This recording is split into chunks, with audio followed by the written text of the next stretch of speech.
International Yoga Day celebration with the title Mind Your Mind and Body. And we have two eminent speakers, Dr. Somsekhar and Rajshekhar, who will be speaking about the benefits of yoga. And we have one yoga guru who's going to demonstrate a few of the asanas also. The whole program is moderated by Dr. Kalaivani, professor in Saptagiri Medical College. I request our chairman, Dr. H.V. Shivram sir, to formally welcome the gathering. Shivram sir. Thank you, Dr. Chandrasekhar. This is my proud privilege to welcome all the August gathering here for the first time celebrating the International Yoga Day in the Karnataka State Chapter of Association of Surgeons of India. It gives me immense pleasure to have here esteemed faculty, Dr. Kalaivani, she is moderating. Herself is a yoga specialist and yoga practitioner. And we have chosen doctors only to tell us about yoga. Dr. Ravi Shankar D. Dattatri is an orthopedic surgeon. He is in Bangalore. He practices at Ramakrishna Hospital. It's very kind of him to accept this invitation. Thank you, Dr. Ravi Shankar. And also we have Dr. Somsekhar A.R., a very busy pediatrician from Tumkur. I'm sure. Bangalore, sir. Bangalore. Ramaya Medical College. Oh, right. I was thinking Tumkur. Ramaya Medical College. Very nice of you, sir. And we have Nalini Mohan, who is a yoga guru, teacher. She will tell us some of the asanas and encourage us to practice yoga every day. I am sure a lot of surgeons require yoga because every day we stand and we strain our back, very bad posture while doing laparoscopic surgery or open surgery. I am sure this will benefit the entire surgical fraternity in our state and also some of them who have logged from outside. Thank you very much, all the senior surgeons and colleagues and students who have logged in. I will hand over to Dr. Kalaivani to moderate and take it over from here. Thank you, sir. Namaskara. A very warm welcome to you all. I would first like to thank the KSC-ASI chairman, Dr. Shivram, and the secretary, Dr. Chandrasekhar, for giving me an opportunity to moderate this very interesting and important session on yoga and meditation. As the title says, mind your mind and body. So it's very, very important that we take care of our mind and body. So with an increase in the lifestyle disorders like obesity, diabetes, and hypertension, and with an overwhelming morbidity and mortality caused by non-communicable diseases like heart disease and cancers, there has to be, such as heart disease, they all have fostered a search for mechanisms to attenuate them. Despite a lot of advances in the treatment of cancer and many of these other diseases, there is a lack of a complete treatment for all of them. So mainly to attenuate these diseases, okay, we are limited in this front. So the need for yoga and meditation has become very important. And as surgeons, as Dr. Shivram sir has mentioned, and especially with the advent of laparoscopic surgery, we are standing in various odd postures. And recently I read an article, it is found that the cortisol level is very high among surgeons, at least some 4 or 5 times in a day. So all these thoughts came to my mind, and with Dr. Shivram sir's help, we thought it's high time we took care of ourselves. We're all the time taking care of others. It's high time we take care of ourselves. So the need for yoga and meditation. So this is one of the integrative therapies that has come to light as having substantial role in preventing and mitigating disorders. Yoga is not just yogasanas. It has 8-fold paths in yoga, which is yama, which is self-regulation. Niyama is self-training. Asanas is a posture. That is what is yoga everyone thinks of. Pranayama is the breathing. Pratyahara, which is withdrawal of senses. Dharana, which is concentration. Dhyana, which is meditation. And finally, Samadhi, which is meditation at a very high state. So if you look at meditation, if you talk about meditation, it is purposefully controlling one's breath and physical movements. However, we have our experts who will be talking on this. We have Dr. Ravi Shankar, who himself is an yoga practitioner, who will be talking to us in detail. And we have Dr. Somsekhar, who will talk about the respiratory physiology that is affected by yoga and meditation. And we have Nalini Mohan, who is going to demonstrate a few asanas, and she'll mainly concentrate on the breathing postures and how exactly we should perform asanas in relation to breathing. So I first call upon the first speaker, Dr. Ravi Shankar, who's a consulting orthopedic surgeon practicing in Bangalore for the last 33 years. He's a specialist in joint replacement surgery and orthopedic trauma. He's a national faculty for replacement surgery and orthopedic trauma. He's a national faculty for Association of Orthopedicians in Swiss Trauma. As a faculty, he has many presentations in the country and abroad in trauma and joint replacement. He practices yoga and is an ardent Vedanta student. So he is going to talk on my body in my hands and the benefits of yoga. Over to you, Dr. Ravi Shankar. Thank you very much for this kind information and for this kind invite. It was a nice introduction that you gave. I would like to share the screen so that we can take it forward.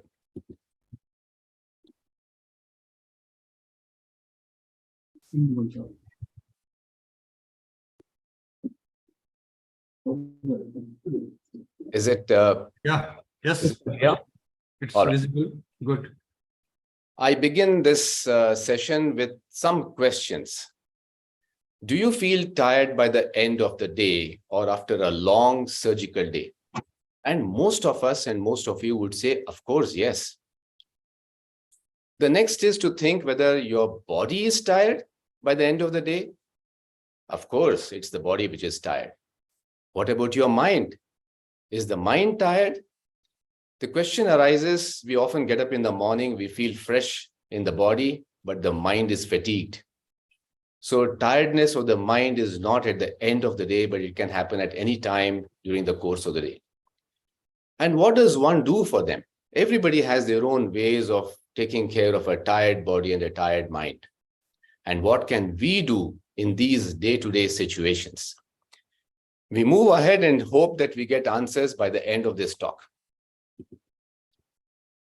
If I have to go a little into Vedanta, this body that you see, this me, is actually a mixture of the body that you see, the physical body, the mind, and the soul. Let me say that this soul, which is commonly an English word, is actually Atma, or a consciousness principle. I would like to share with you with an example. There's a dark room, and I raise my hand, and I say, what do you see? Of course, you will say nothing. Then the lights are on, and I now say, what do you see? Everybody will say, and our teacher says, look, now you see my hand. The teacher persists and says, of course you see my hand. Do you see anything else? The student is perplexed, and the teacher says, you see the hand and the light that falls on this hand. You further see the hand, but you don't see the light between the fingers. So the light needs a reflecting medium. Everything happens in the presence of this light. And that light is the consciousness principle. So when we move the hand, when we move the fingers, we do all our activities, we forget the light. We're only looking at the function of the hand. Exactly the same way, there is a consciousness principle in all of us, which enlivens this body and the mind. And that is that mixture of this personality that each one of us are.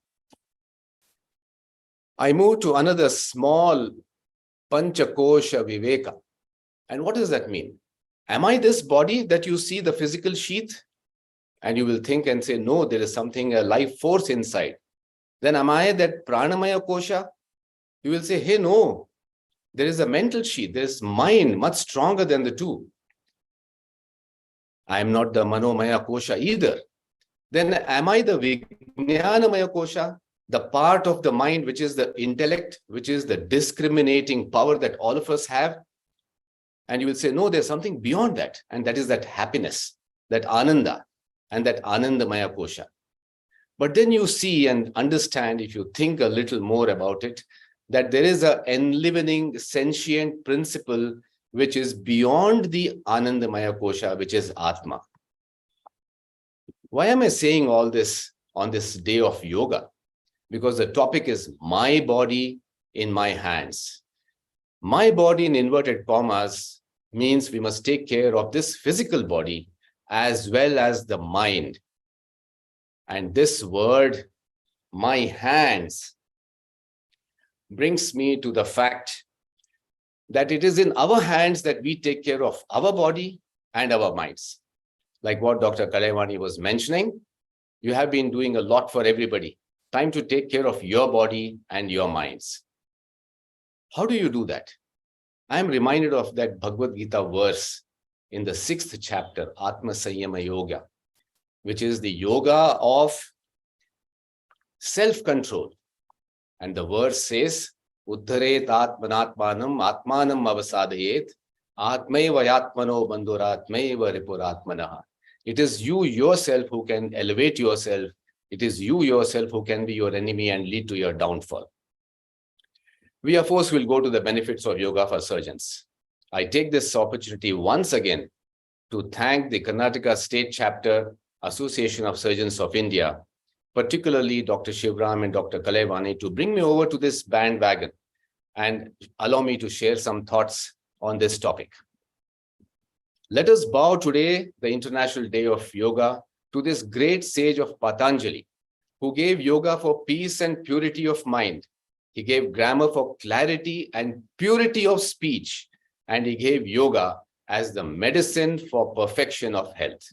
And so, in our own minds, we can recite this wonderful verse, which is the initial prayer when we practice yoga every single day. Yogena chittasya padena vacham malam sharirasya cha vaidhyakenam yopakarotam pravaram muninam Patanjalim pranjaniranjatosmin. Surgeons that all of you are, look at these postures that we oftentimes take to take care of our patients while we are working, and of course during the course of the day. The neck is bent, the dorsal spine is bent, the shoulders are raised, we are stooping to look deep inside, sometimes more onto the monitors. A short surgeon and a tall anesthetist, a tall assistant, they have their own issues. A tall surgeon and a short assistant, the heights can be a problem. And so we have enough and more of physical issues. For all this, by the end of the day or at the beginning of the next day, we want to have a straight, good, erect posture, right from the neck all the way down to the hamstrings and to the toes, and absolute peace and calm, as you can see here. That much about the body. What about the mind? Happiness and pleasure. These are two things. And these are two aspects. We look for pleasure in the body. We also know that there is happiness. But are they a part of the body or is it the mind? I take you to Dr. Robert Lustig, who says that pleasure is short-lived. Happiness is long-lived. Pleasure is visceral. Happiness is ethereal. Pleasure is taking, while happiness is giving. It's giving which gives more happiness. Pleasure is with substances. Happiness is not with substances. Pleasure can be experienced alone, but happiness is with social groups like we are here. Pleasures can be addictive. Happiness is never an addiction. Pleasure is because of dopamine, and happiness is the happiness hormone, which is serotonin. So the more dopamine you seek, less is the serotonin. There are several ways of experiencing happiness. Sukha could be music, could be art, could be running, playing football, badminton, yoga. Some people like to watch F1 formula and they feel happiness doing nothing, sitting on a couch potato. I'm scared of a roller coaster, but some people enjoy the bungee jumping and say it is sukha. All this happiness eventually becomes a thought in the mind, and we have to control our mind. And Patanjali has very beautifully in the second verse of the first chapter say, Yoga Chitta Vritti Nirodha. Yoga is restrain the mind stuff from taking various forms or vrittis. So Patanjali has brought this yoga, the whole sutras, the 196 of them, into 4 chapters. Samadhi Pada is an introduction, Sadhana Pada is Tapas Swadhyaya and devotion to God. Kriya Yoga is preparation for Ashtanga Yoga, and Ashtanga Yoga is what we are all familiar with because we see it day in and day out. That's the 8 limbs. Only then can we move to Dharana, Dhyana, Samadhi, which leads us to imagining and understanding who the seer is and not the seen, and that is Kaivalya Pada. Ashtanga Yoga, which has been very rightly brought out now by Dr. Kalaivani, is several aspects, yama, niyama. We always look at yoga as an asana, and we feel, oh, they did such a beautiful asana. But we forget that well before doing the asana, we must be very clear about yama and niyama. Ahimsa, satya, astheya, chastity, aparigraha, cleanliness, contentment, austerity, swadhyaya are important before we practice asanas. Asanas are only physical, but the conviction to do it and the understanding to do it is also equally important. Pranayama comes next. There are lots of people who say, will pranayama help my obesity? And you of course say no. Pratyahara and meditation are much later. Some simple asanas, which are very, very basic and common, but which are very important for all surgeons. Tadasana brings a complete correction of posture right from the fingers all the way down to the toes. Bhujangasana strengthens the back. Halasana strengthens the dorsal back, the upper back. Trikonasana, the side wings, where we can do all the twisting movements and lift weights. Virabhadrasana 1 and 3 give us those perfect postures for balance. And of course, just a mention of Anuloma Viloma, Kapala Bhati, and Brahmari. While the first 2 help the lungs, Brahmari helps to vibrate different aspects of the brain and stimulate the brain. We have seen that yoga is not just asana. We now know that yoga works on the body and on the mind. So this phrase mindfulness is extremely used and oftentimes mentioned. There are several books and several people who have written about mindfulness. When we practice yoga, we must be mindful of all our asanas, all our postures, imagining what is happening to those muscles, the joints, the stretches, the tightness, and watch every posture in our minds. We must also have an aspect of control on the natural breathing with every posture. It should not be breath control, but we must watch our breath. And we must continue to be in that state of mindfulness all through the day, during your surgical work, and when you interact with people. And that is the beauty of yoga. If you look at the benefits of yoga, it improves flexibility, we all know. It reduces stress and anxiety. The mental health improves. Chronic inflammatory disorders come down. The muscle power and balance is a lot better with people who do yoga.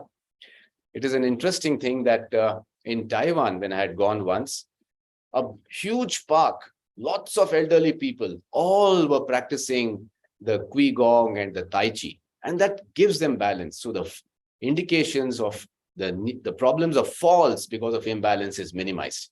We should practice yoga in our country and everywhere else to improve our balance. It reduces falls, it boosts up immunity. In short, the quality of life is better, your sleep pattern is better, you have better self-esteem, the cardiovascular benefits are there, and your functioning of the brain is also good. We know that today is the International Day of Yoga, and the theme for today has been yoga for the welfare of all as one world and one family. Vasudhaiva Kutumbakam. This would probably give us some answers to the questions that we started with, and this would be a take-home message. Yoga is not only for the body, it is also for the mind. We must practice yoga with mindfulness and continue it in all activities. We must encourage our hospital staff, anesthetists, colleagues, family, and friends to practice yoga. We must include it in our retreats and reunions. We have several reunions. We have conducted more than about 70 or odd retreats, and we practice yoga every retreat. There are many studies on the benefits of yoga, and we can always understand that there is a scientific background for all that has been mentioned. Thank you very much for a patient listening.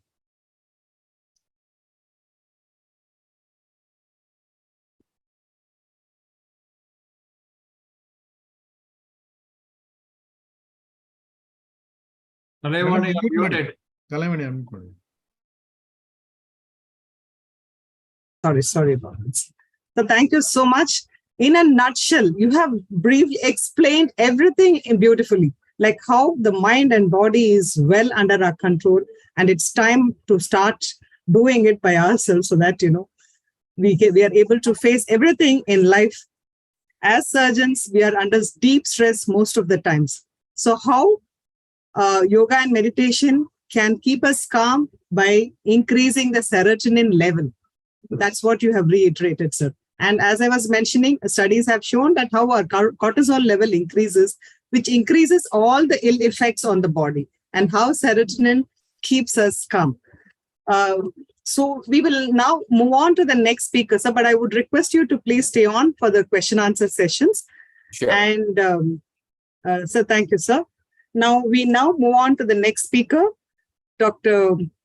Somshekhar, who's a professor of pediatrics from Ramaiah Medical College.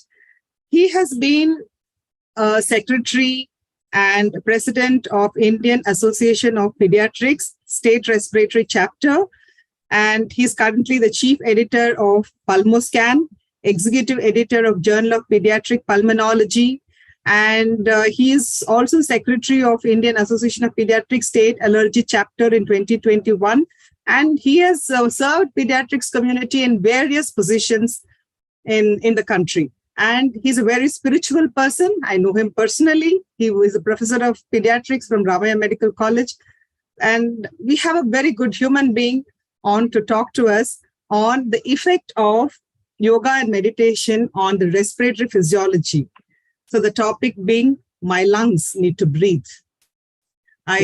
Dr. Rao Somshekhar, kindly take the question. Thank you all. And at the outset, I sincerely thank KC Association, Dr. Shivram sir, Dr. Chandrasekhar sir, and Rajshekhar sir, Yapsur sir, and my dearest friend Kalavani, and my co-panelist, Dr. Nadina, and Ranna sir. It was wonderful talk, and I think after his talk, we should not try, and it was wonderful. I think I request the association to send YouTube for all of us, and it is worth knowing. It is covered mind, body, soul from all the Bhagavad Gita quotings and to Kriya Yoga. Thank you, sir. Thanks for such a wonderful session, and it was a good learning. Now, what I'll do is, what is the evidence? If somebody asks me that, what is the evidence you have to say that these asanas or kriyas or sadhanas are working? We are attempted in pediatric. Little work we are done, and I'm just going to share our work. I'm not going to tell in detail about asanas and the pranayama. I'll just what are the research done on particular asanas, and we'll move on to our studies, what we have done, and we'll carry on it. Okay, I bring warm greetings from our institution. When I talk about lungs, mainly especially in children, we doesn't talk about chronic lung disease, tuberculosis, bronchitis. Mainly we talk about asthma, which is 40% of our pediatric fraternity do suffer from asthma, and this is an attempt to see that what is the reversibility which was attempted in this patient. It's a heterogeneous disease, usually corrects by chronic airway obstruction, and in pediatrics, it is a reversible condition. And 235 millions are suffering, and 80% of asthma, it is because of, should not die because of asthma, but still we see because of the severity and unrecognized patients. 1/3 living in Bangalore. If you take the study, it is showed it is increasing because of the whatever the density of population or the traffic density, and the prevalence of asthma is estimated around 3 to 38% in any children and 2 to 12% in adults. And but of asthma is, as it is progressing, and the thing is, we don't know the risk factors, predisposing factor, or causal factors. It is being said so many theories, still we don't know, but it is the estimated cost for the patients. It is growing. So it is a time we should think of something we can alter. What's going on in the school? My teacher, my mentor, Dr. Parmesh, has done a lot of study in the heavy traffic density. It is around 19.3%, and group T, it is that is a heavy traffic zone region with low economic background. It is 31.4%, and group 3, it is 11. What is the meaning? Is in more. It is more in traffic density area, especially in the area what we studied here around Peenya and other areas. So why we wanted to see that asthma and yoga is it beneficial? One is adherence is poor in pediatric age group, and as well as compliance is poor, and long-term medication cost. All those things made us to think. Let us think of, we are a lot of adult theories and adult practitioners done a lot of work. So we thought, let us do something in yoga and asana, and with the basis of this, what are the objectives? It is non-interventional, steroid-free, lack of side effects, and increases the muscle strength, and additional benefits like relieving the stress, depression, and anxiety, which is one of the triggering factor of asthma. These are all the objectives we thought of doing this study. And coming to the lung functions has been established, especially in the patients. We know lung function, it drops from 12 to 20%. In severe cases, around 40% it drops. That's what we call it as severe asthma. Few studies are done in the adult, especially by Dr. Nagaratna and Nagendra. They showed, over a period of 12 weeks of pranayama, lung functions have increased, peak expiratory flow rate, we call it as, or mid expiratory flow rate, 25 to 75%. What happens to a peak, you all know, it is a post expiratory volume per second, and that is very important to say obstructive airway disease. And mid expiratory flow rate, it tells about smaller airway disease, that is 25 to 75. Peak expiratory flow can be done with simple Sallis tube, and mid expiratory flow can be assessed by the lung function mechanics or a spirometry. This all will show in later. And pranayama showed that hyperresponsive of airways, making the patient more resistant to organism. So it improves the hyperresponsiveness of the airway, as well as reduces the exercise-induced bronchoconstriction. In pediatric population, 32% of asthmatics are exercise-induced asthmatics. So that's what maybe you heard colleagues, children or other children comes to you, they may say after walking, running, they'll have exertional breathlessness.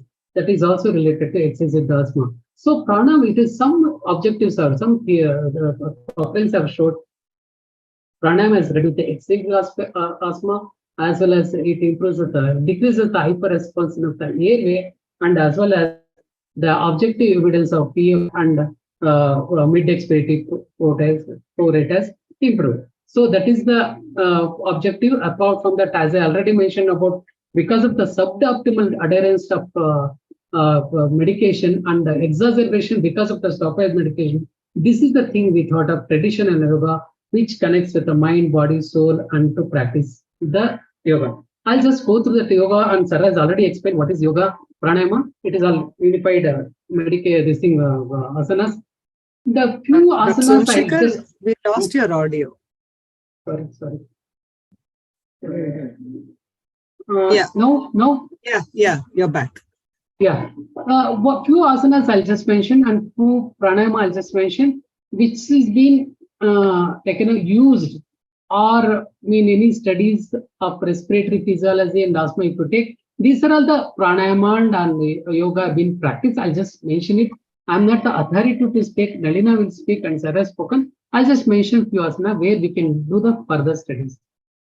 One is important is abdominal breathing. This rapid breathing of abdomen, and it is a synchronized breathing. And one more thing I want to say is thoracic breathing.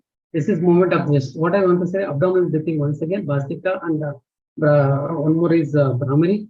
Thoracic breathing is chest breathing, movement of chest, synchronized breath, and one more breathing is clavicular breathing. Just I want to mention on these three breathing: abdominal breathing, chest breathing, and clavicular breathing. It has showed enormous improvement in the lung functions, especially what has happened post expiratory volume, which was there in few studies, around 60%, it has improved to 75%. 75% is really normal, near normal. That is, been lot of Cochrane reviews are there. These things, clavicular breathing, abdominal breathing, as well as thoracic breathing, has increased the muscle strength, especially the diaphragmatic contractile, chest muscle become active, accessory muscle become active. So it increases, and as well as elastic recoil improves, hyper-responsiveness of the airway improves.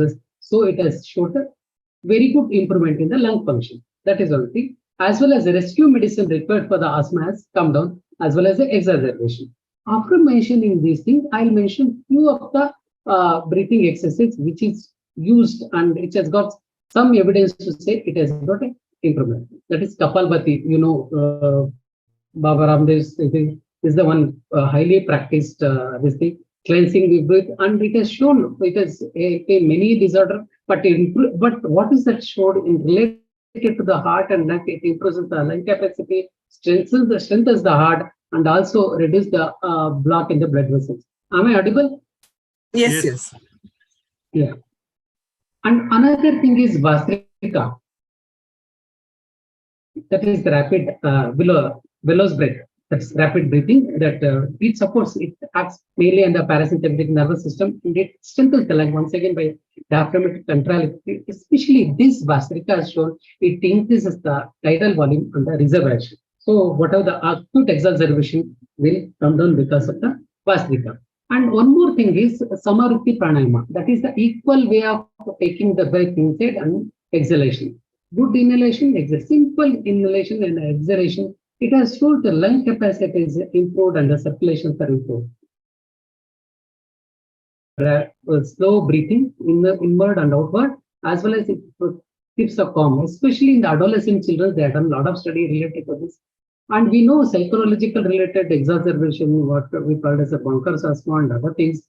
And you have come across, especially the teenage girls, they come with rapid breathing also. And their lung function and saturation will be the normal at in the casualty.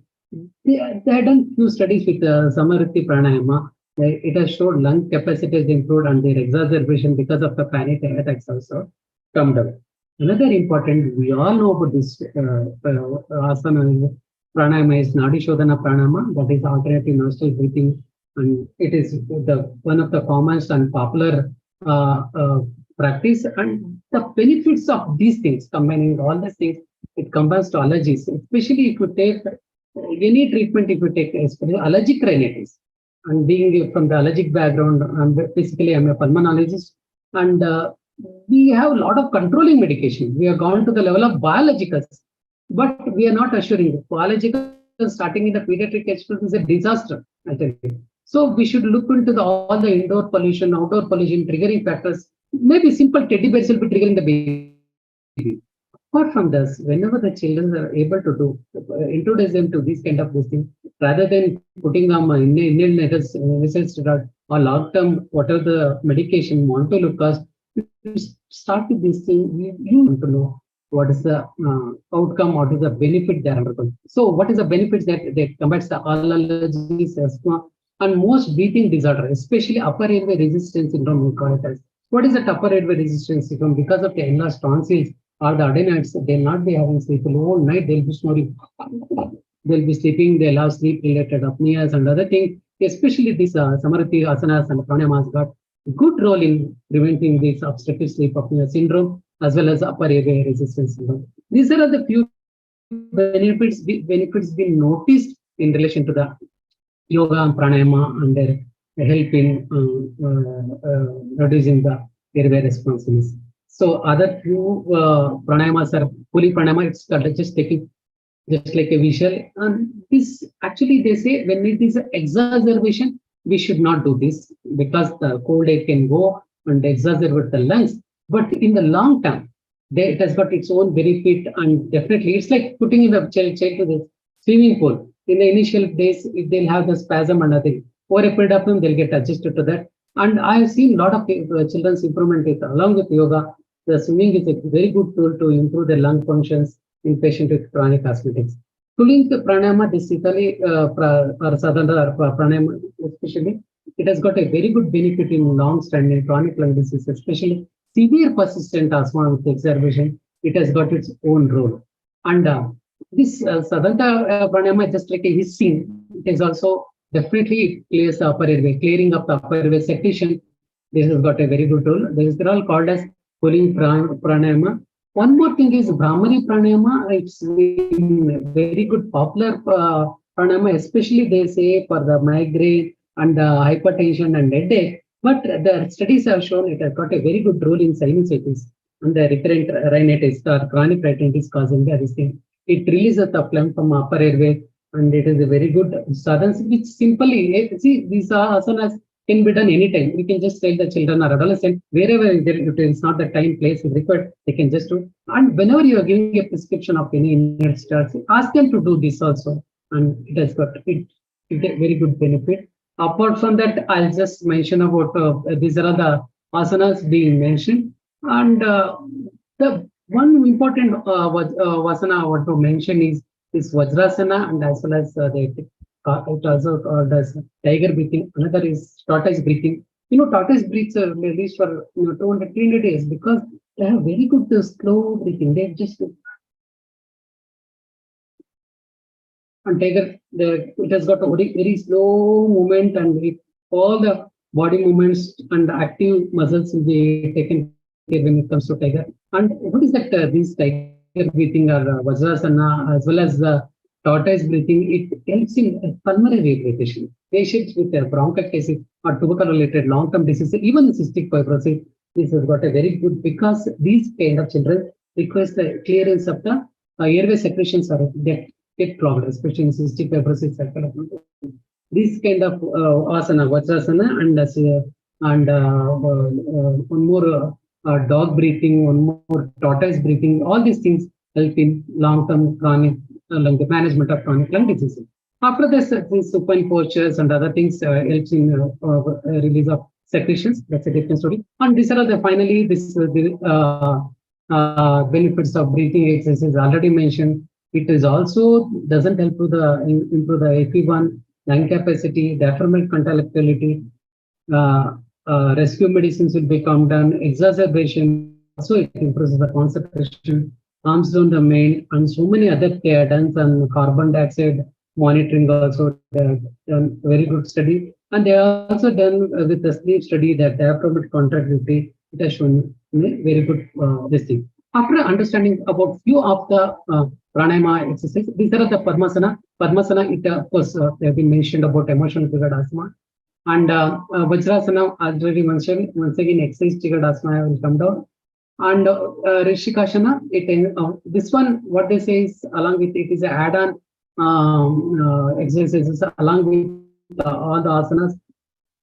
It improves the concentration. But they say more recommended adolescent age group and at the Chakrasana, people with hypertension should not practice. They say, but it has got a very good power of releasing. What they say is it also releases the upper airway secretions. And Trikonasana, these are the asana which Madam is going to mention later. And this Bhujagasana once again helps in clearing the upper airway. And this Paschimottanasana increases the diaphragmatic contraction, which is very important. If you take any asthma treatment, The goal is to increase the diaphragmatic contractility. That's how aminophylline was found out. And this one, Paschimottanasana, has been well documented with increases the diaphragmatic contraction. This can be recommended. So these are the benefits of asana. This empties the air trapped in the lower sacks. And apart from that, one more thing is these asanas, apart from increasing the lung capacity or anything, it helps in avoiding the gastric reflex, which is the major risk factor or predisposing factor for the exaggeration or persistent of asthma. So this is the few recommendations of the asthma and pranayama. Of course, there is some contraindication is there.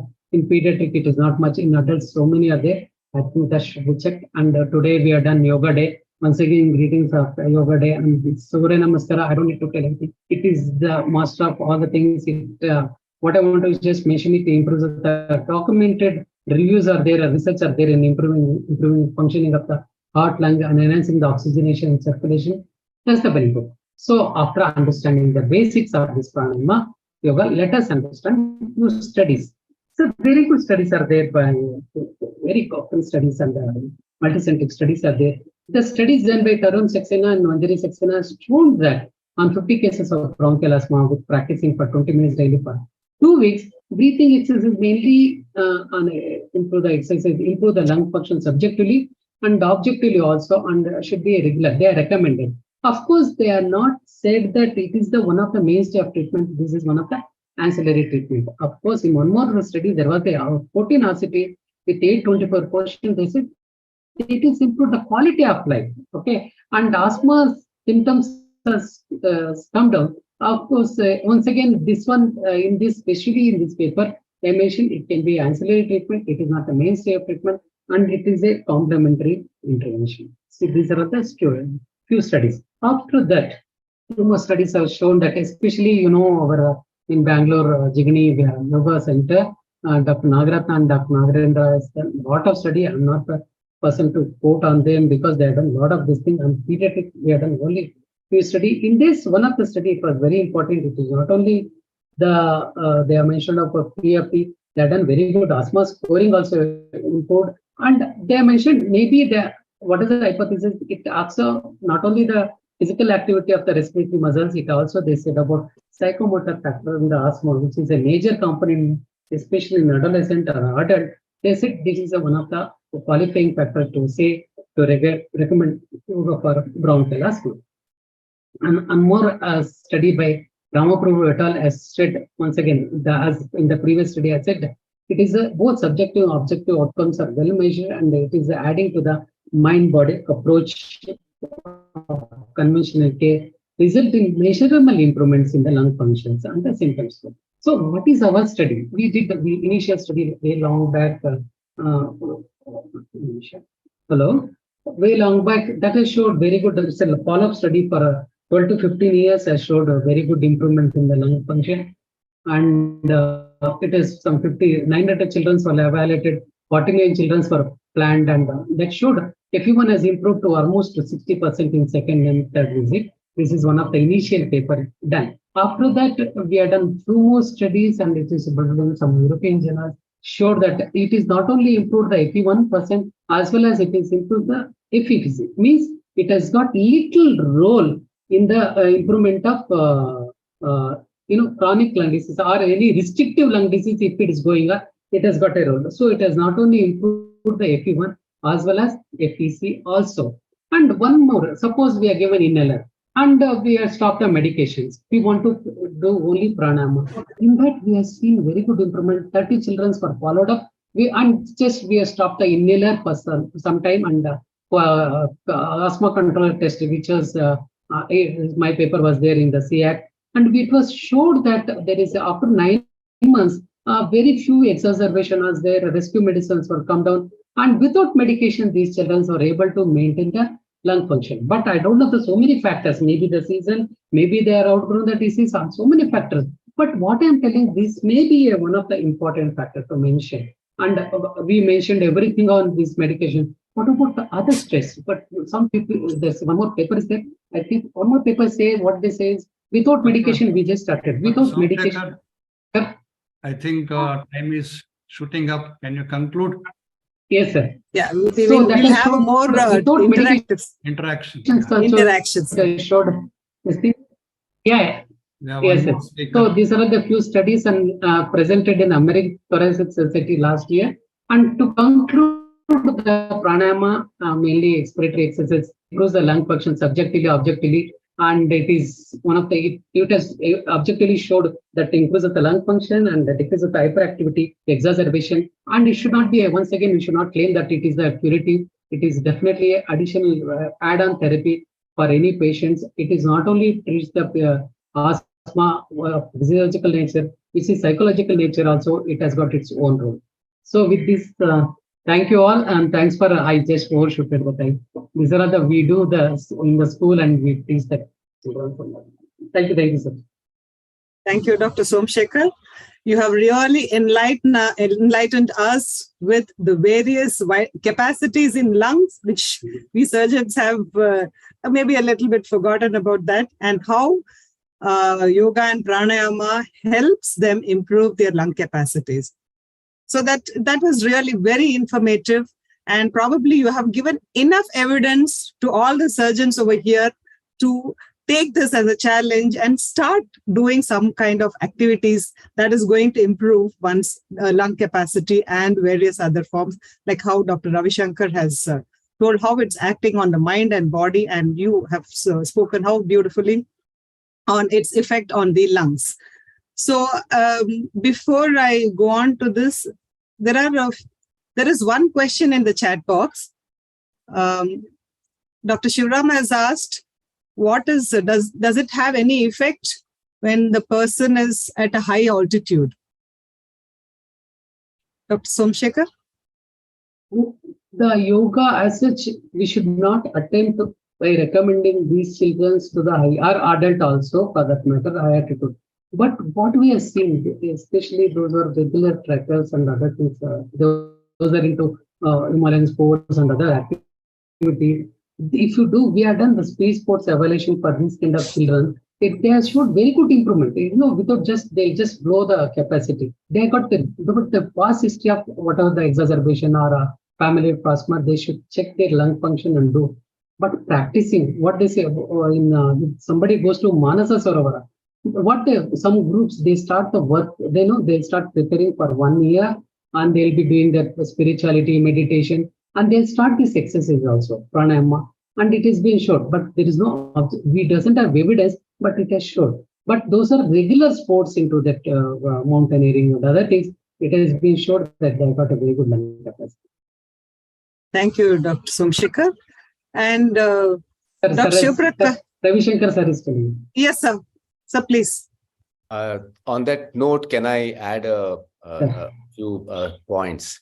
Sure, sir. Sure. People who have gone to Manasarovar and high altitudes, they do feel better if they have practiced pranayama for a long period of time. Just before going there for a month or two, if we practice, then of course it may not really benefit.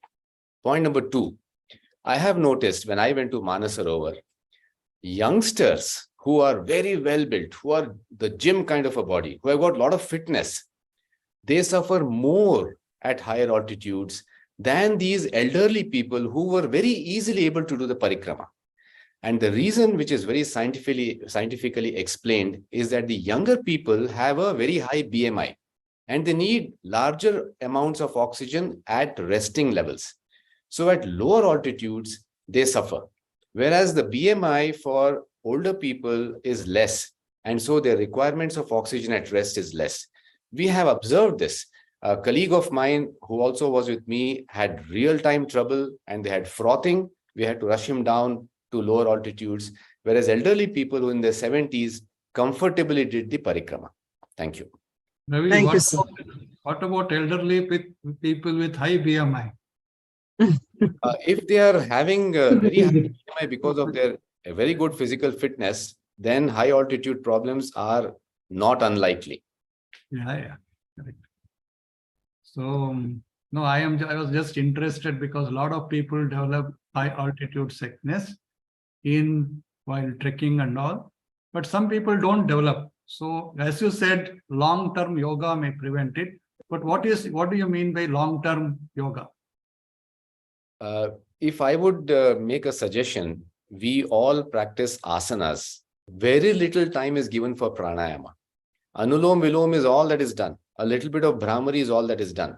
But that is not enough to improve the vital capacity of the lungs. So if we do about an hour of asanas, we must have at least 20 minutes more of pranayama as an effort exercise to improve the lung function. So it takes a long time. It doesn't happen in a very short period of time. So my other question is, if one is doing incentive spirometer daily, will it have the same effect as the pranayama? I don't think so, because the spirometry is a forced expiration. It's the diaphragmatic movement. Whereas in pranayama, where we do sectional breathing, different parts of the lungs, particularly the supraclavicular areas, the axillary areas, the alveoli in the lower part, in the just above the diaphragm, they are all opened up. That is what happens in yogasana. And these studies have been very clearly shown by Dr. Nagaratna. They have done a remarkable amount of work. And so I think it is a long-term sectional breathing, which is important, which is a part of pranayama as a part of yogasana. Thank you, Ravi. Kalaivani will move on. Yes, sir. We now have Mrs. Nalini Mohan, who's a yoga acharya. May I invite her? She has been working as a manager of Ogilvy, mainly into the advertising agency. But last few years, she has totally taken up yoga and meditation, and also in Sanskrit. Now we have noticed that the importance of every asana is breathing. So it is actually control of the mind through breath. So if we do not understand how we do postures or asanas in relation to breathing, then the asana is wrong. And yoga can also produce a lot of ill effects if it is not done properly. So every asana has a way in which it has to be done. During inspiration, what we should do, and during exhalation, what has to be done. This importance of inhalation and exhalation and in relation to the postures will be beautifully demonstrated and explained by Mrs. Nalini. Mrs. Nalini? Hari Om, everyone. Thank you so much for creating this moment and letting me be part of this moment. I really thank everyone, and especially Dr. Shivram, the chairman of the Karnataka State chapter of ASI, the secretary, Dr. Chandrasekhar, and Dr. Kalaivani, the scientific chairperson, the Karnataka chapter, the ASI. And it was so beautiful listening to the two doctors here. For a moment, I was thinking I was sitting in my yoga class and learning a lot of things. So it was really wonderful, doctors. It was beautiful. The day is special, and you people really made it more special. It was lovely listening to you people, especially the medical aspect and everything. It was really, really very nice, from Atma to Paramatma to Panchamaya Kosha, the Annamaya Kosha, breath, mind, control, everything. And Dr. Somsekhar back with so much of research, and everyone knows it does so much good. And really, how do you do this research? I mean, people like you all only could do this kind of a research and help everyone in the society. So it's really, really very beautiful. Can we start experiencing whatever we just spoke? So if we can start doing something ourselves, I think we'll be able to appreciate and experience whatever we just heard. So is everyone ready for a small practice? It's not a very extensive practice. It's going to be very small practice of few asanas. Yeah, so I have Ishayu here. He will demonstrate. So you can see once and be on your own. You can listen to me. You can watch Ishayu do the asanas, and you can go on. So it will take about, I'm not going to take very long, but I would request you to experience it and do only as much as you can do without, really pushing yourself very hard. And it's also the fag end of the day. So please be easy and kind to yourself. So we'll just, please be seated comfortably on your chair. We will just follow. Let us just understand the breathing aspect. okay. So open the, switch it on. So as we all know, Yogasana and meditation is more than 5,000 years old. 5,000 years back, yoga and meditation was in its full form, means it took its origin many years ago. Okay. So we'll just start with a small prayer. Please, let's start with a small prayer. We'll start with the Patanjali prayer.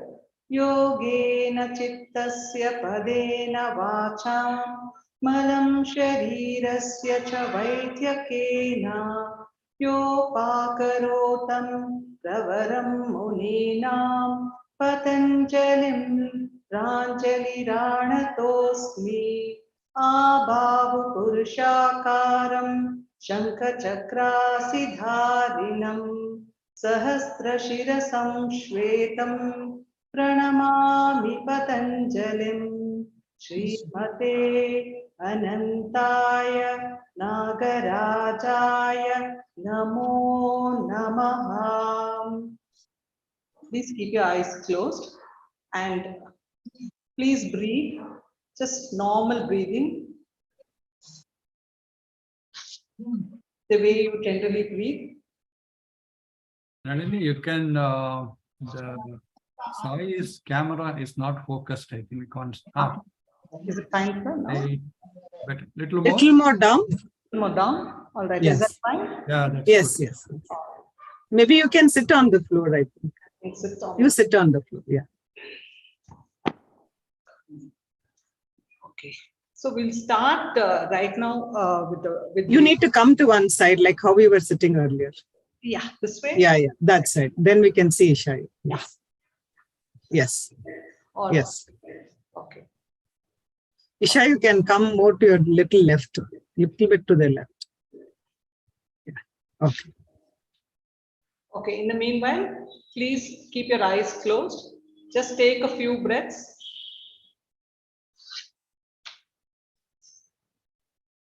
Okay. Now I would like you to bring your attention to your exhalation.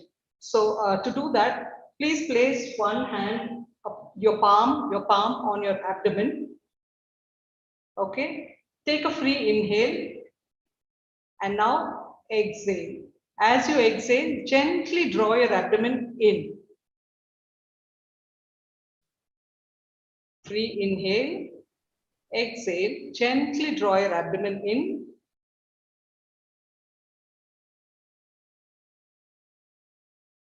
Do this 2 more times, just so that you can feel the abdomen going in as you exhale. Let the inhalation be free.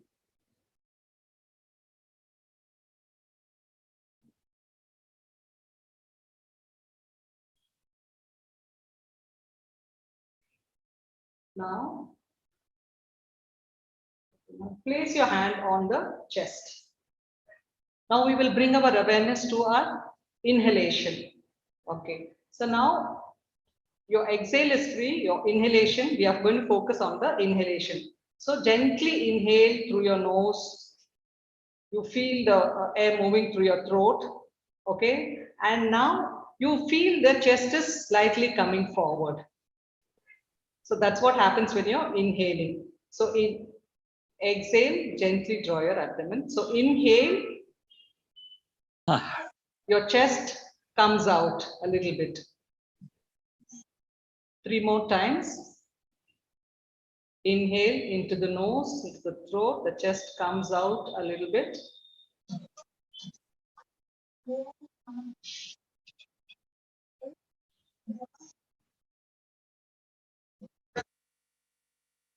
Okay. Now we will place one hand on the chest and one on the abdomen. Okay. Now inhale into the chest. You feel the chest is moving out slowly. As you exhale, gently draw your abdomen. Inhale. Exhale, gently draw the abdomen in. 4 more breaths on your own.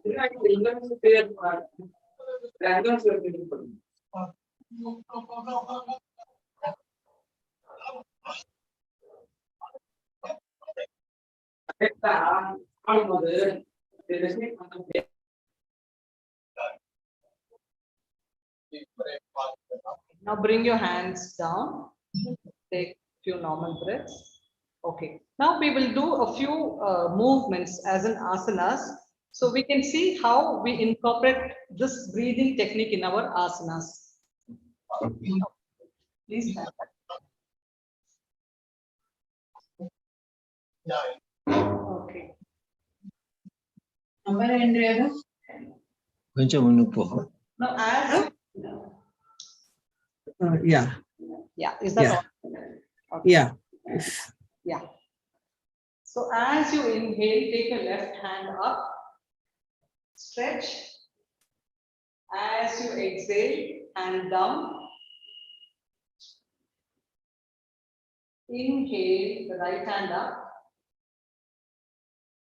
Inhale, hand down.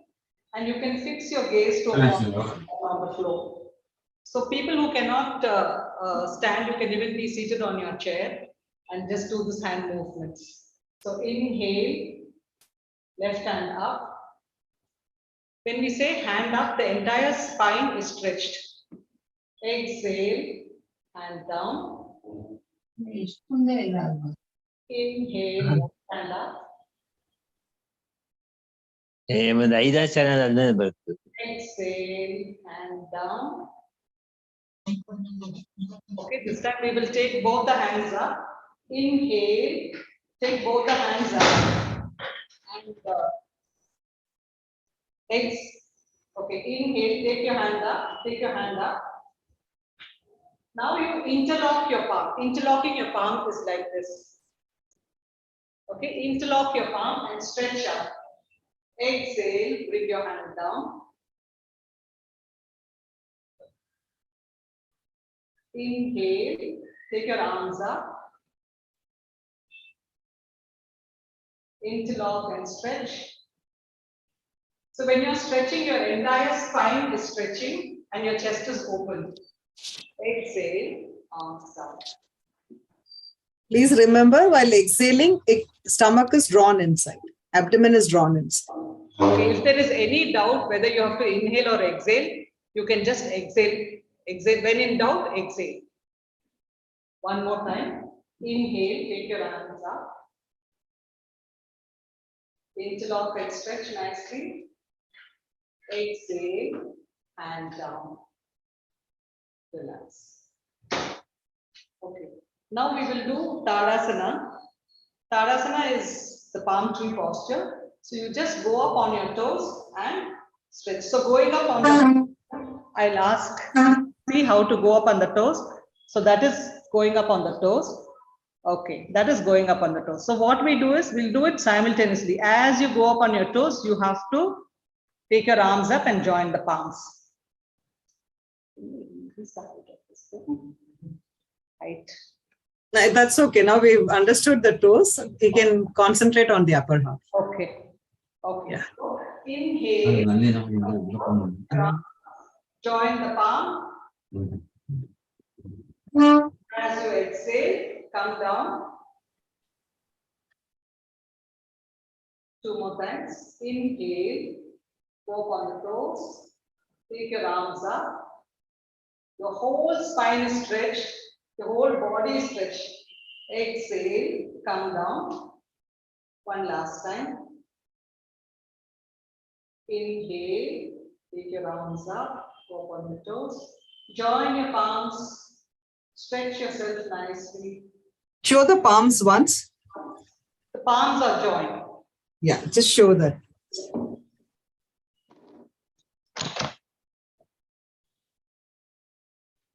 Can you see the Little palms? more, little more. You can see his head, not his palms. How does? Yeah, Yeah. that is the palm. Fine. Yes, we understood. Yes, we can get back. Yeah. Okay, exhale down. All right.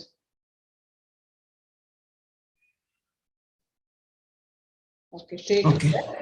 Take a breath.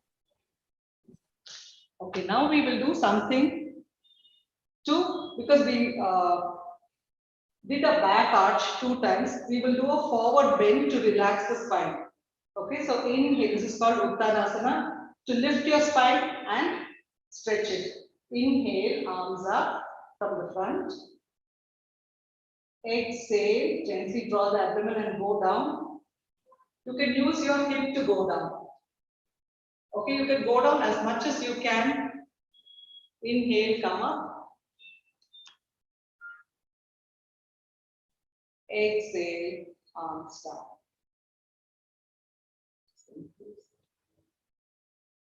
Inhale, arms up. Exhale, go down from your hip. Inhale, come up using your arms. Exhale, arms down.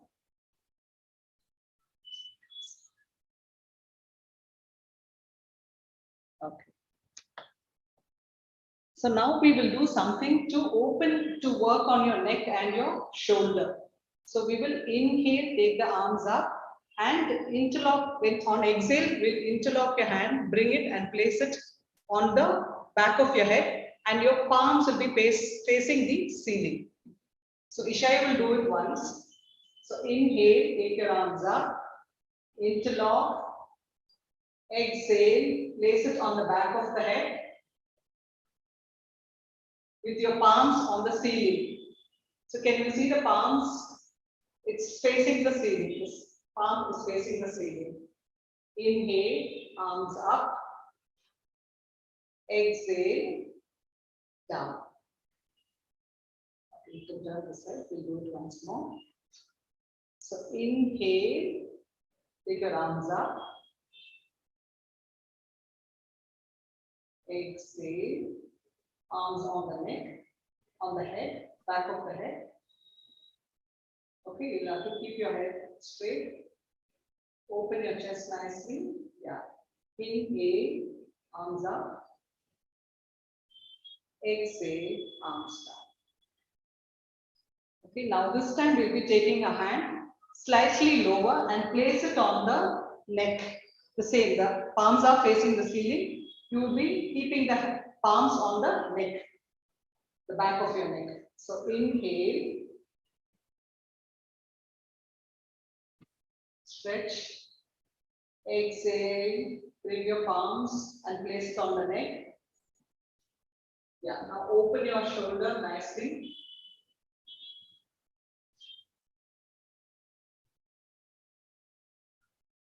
Inhale, arms up. Exhale, arms down. So we can do it one more time. Inhale, interlock, stretch your body, upper body nicely. Exhale, place it on the neck, the back of the neck. Yes. Open your chest nicely. Okay, stay there and take 2 breaths. Just you can experience how you feel opening your chest and relaxing your.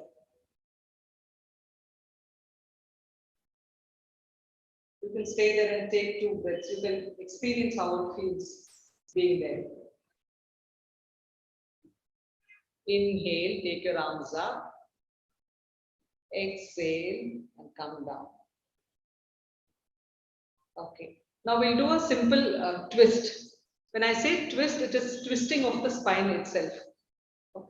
So inhale, arms up from the side, take your arms up. You can interlock your fingers. As you exhale, twist to the left. Inhale and come to the center. Exhale, twist to the right. Inhale, come to the center.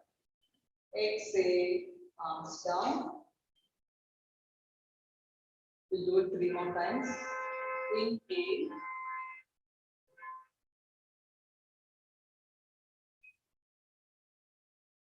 Exhale, the left. Inhale, come to the center. Exhale to the right. Inhale, come to the center. Exhale, arms down. We will do it 2 more times. Inhale.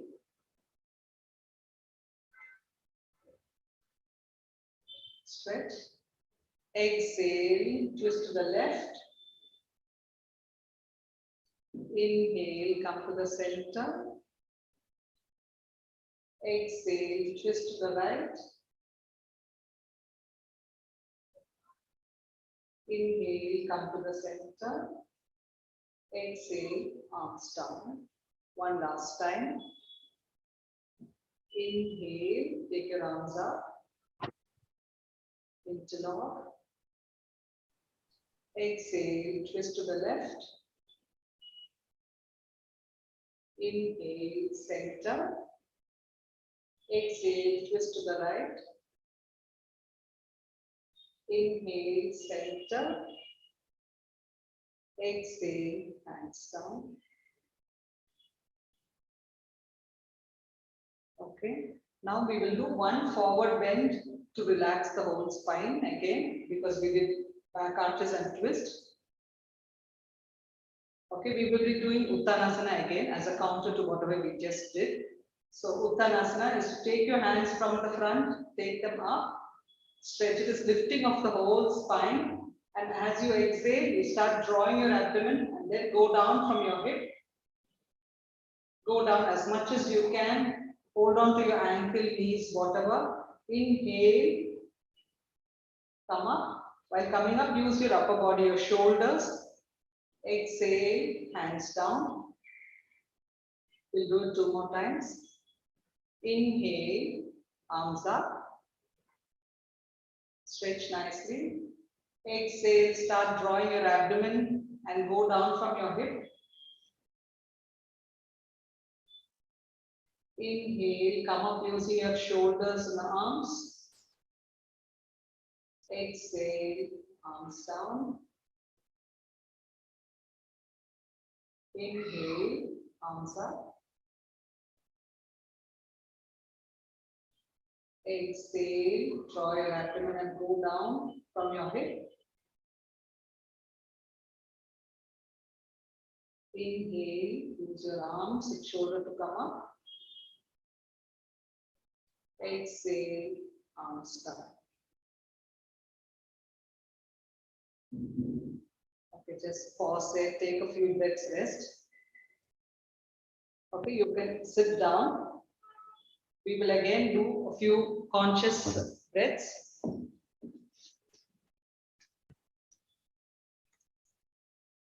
Okay, you can keep your eyes closed. Keep your eyes closed. And do a few normal breaths. Keep observing your breathing. Just see how you are breathing. Just focus on your breathing. Just take a few normal breaths.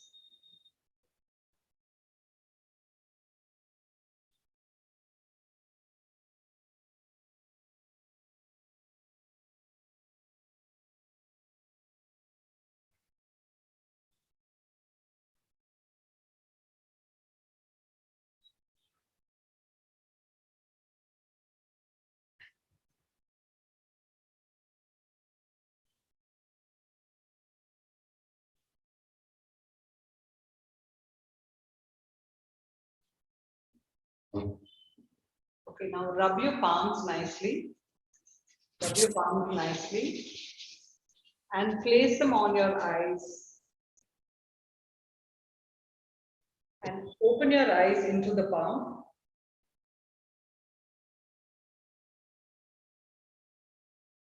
Namaste. Namaste.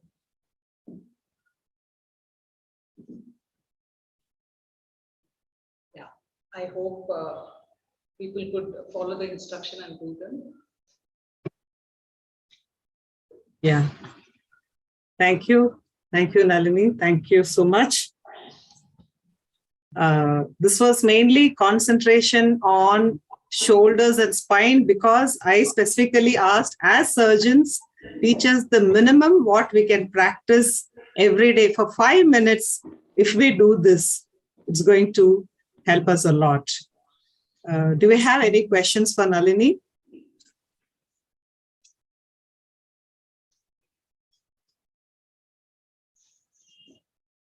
I think the instructions were clear and people did the postures. So the main interesting and important point is, well, during inhalation, the chest is drawn out, and when you exhale, the abdomen draws in. And she has also shown the importance of doing opposite movements in order to prevent any kind of strain on the muscle. So Yogasana cannot be done on your own by looking at the video or by looking at some WhatsApp messages or videos. It has to be learned from the right teacher in the right way, so that does not cause any other bad ill effects on the body. Any questions from the audience? So I thank Mrs. Nalini. Yeah.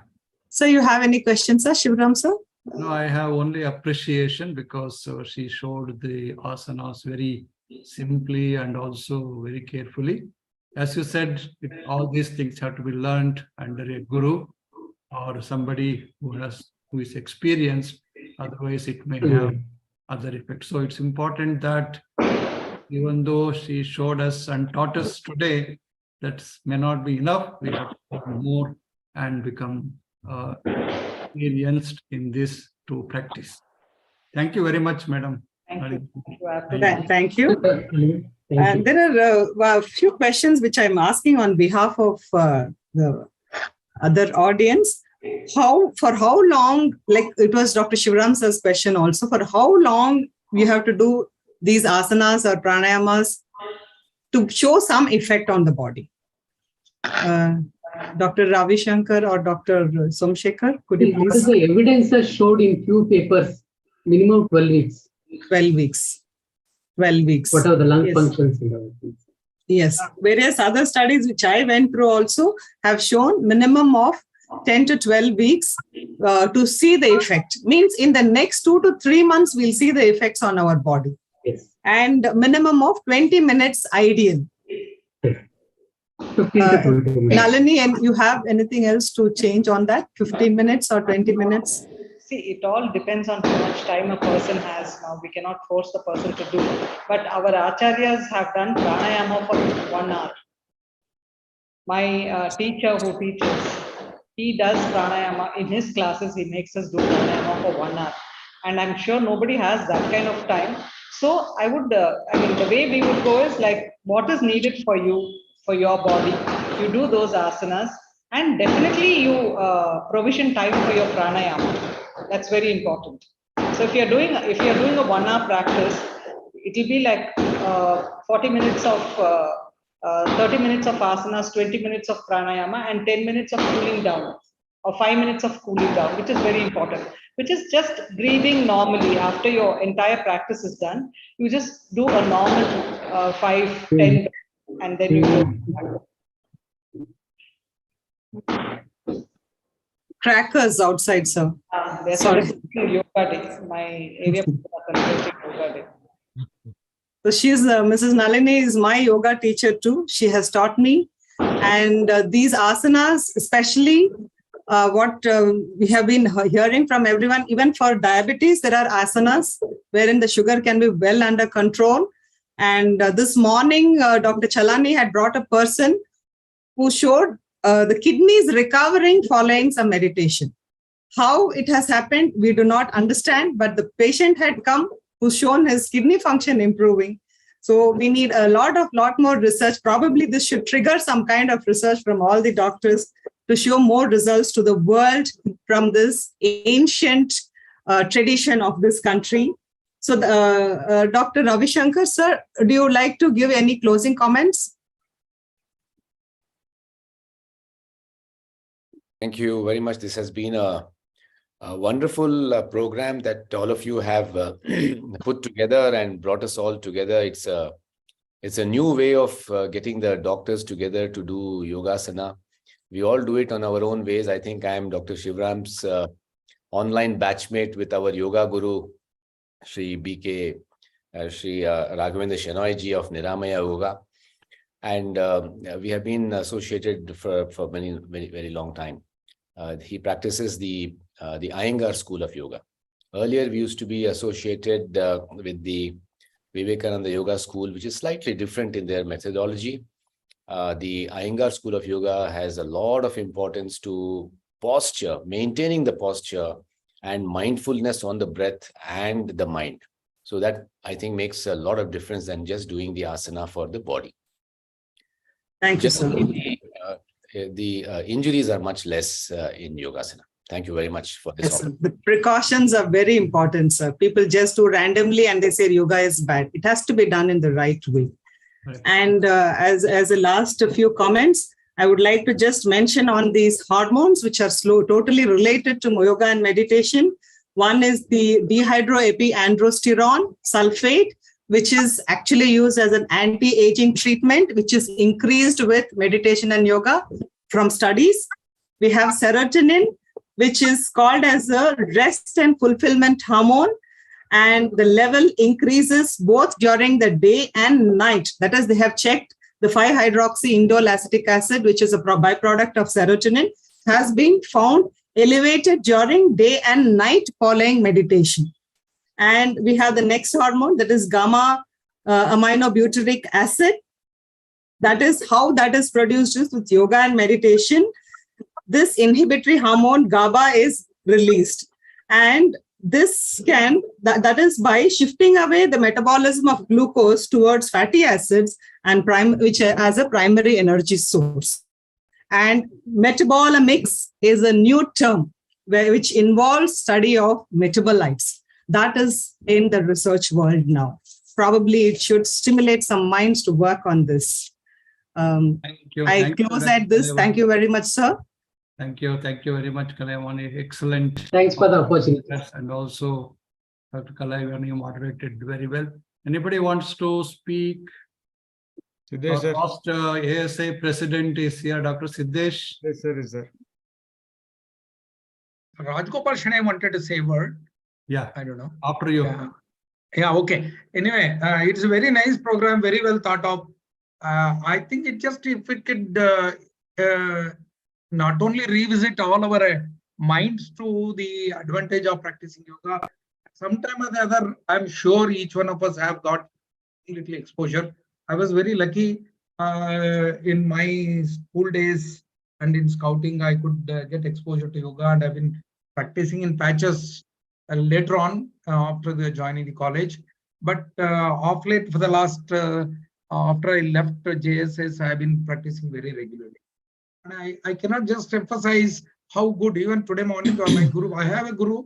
Why I put it that guru is very important. I agree with Kalaivani and even Shivram when they mentioned.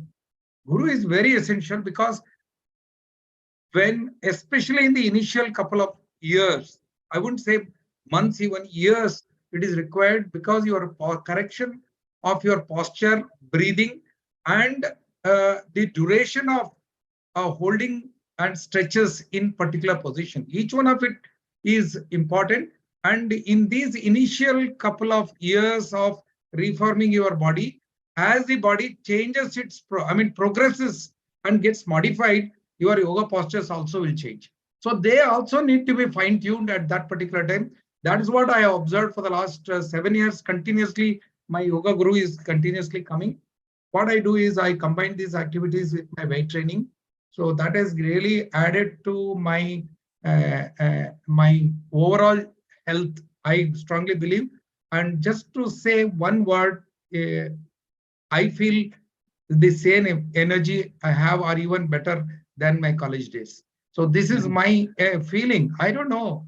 I really attribute it to my regular exercises as well as this yoga. Of course, my association in the farming. So all this has helped me, I feel, in keeping my good health and good mind, I suppose. Dr. Thank you Siddesh, very thank much. you very much. Thank you. Dr. Shanai. Thank you, sir. Thank you for your comments. Rajgopal Shanai is our GC member, National EC member. Thank you. Yes. Thank you for joining. Thank you for opportunity. Firstly, congratulations to Dr. Shivaram and the entire team, Chandrasekhar, everyone for, as one of the panelists said, bringing together the surgeons. Shivaram has many means to do it, and this is one of the methods they have been doing. Number one, Madam Kalaivani, for your moderation, and again, of course, you yourself probably. I saw the last part of your yoga also. Thirdly, our those who have given the practical coaching in this, whatever you can call it, demonstrations. Thankful to all of you.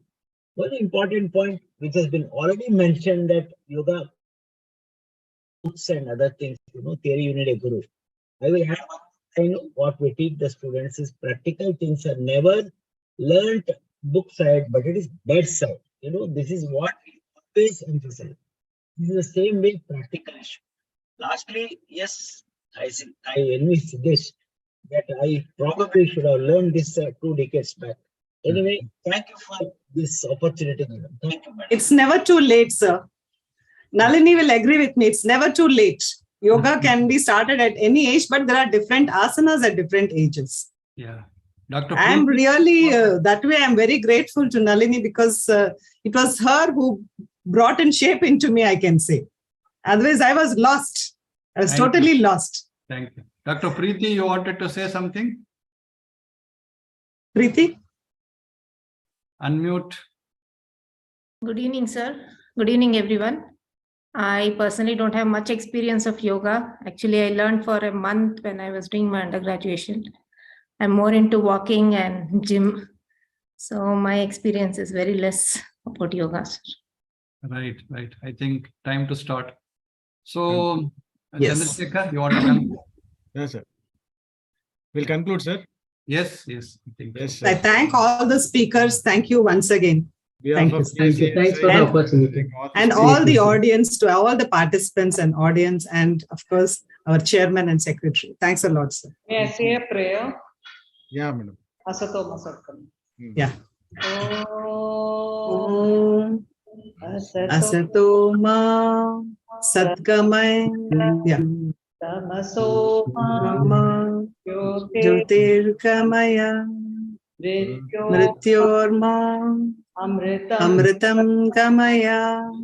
Om Shanti Shanti Shanti.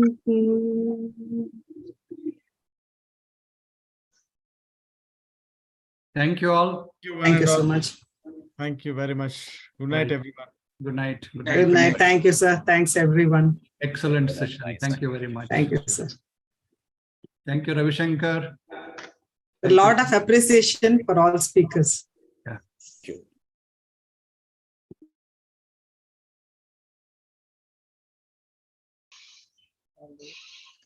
Kalavani madam, it was a nice program. Nice. Oh, speaking. thank you. Are we still there? I thought I'm still there. I'm one to exit last. Okay. Where is it? It's not to be seen. I thought I lost it. Okay. Thank you, Dr. Chandra. Hope you learned something. Yeah. Since morning, it's yoga. It's only learning today. Hope I Thank can- you, Dr. Chandra. Yeah. Sure. You can call her. She's my sister. Okay. Nalini is my sister.